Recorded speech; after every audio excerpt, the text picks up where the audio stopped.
Kozhikode medical college Olympian Rahman സ്റ്റേഡിയത്തിൽ നടന്നുവരുന്ന revenue ജില്ലാ സ്കൂൾ കായികമേളയിൽ കായിക താരങ്ങൾക്ക് കരുത്തും കരുതലുമായി സ്പോർട്സ് ആയുർവേദ ടീം.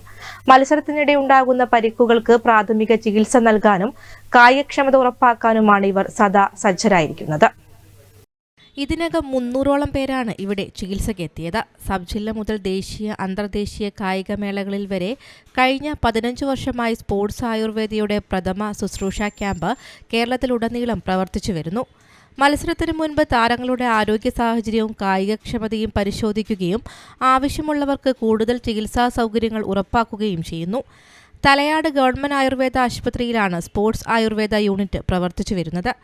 രോഗപ്രതിരോധ ശേഷി വർദ്ധിപ്പിച്ച് കായികക്ഷമത കൂട്ടാനും അതുവഴി ശാരീരികവും മാനസികവുമായ മികച്ച നിലവാരം പുലർത്താനും sports Ayurveda മുൻകൈയെടുക്കുന്നു.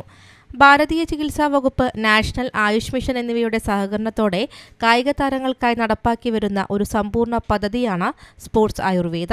Sports Ayurveda medical officer doctor G ഗീതുവിന്റെ നേതൃത്വത്തിലാണ് പ്രവർത്തനം. Therapist Reshma CS, attender Sabila എന്നിവരും സേവന രംഗത്തുണ്ട്. News bureau, Kozhikode.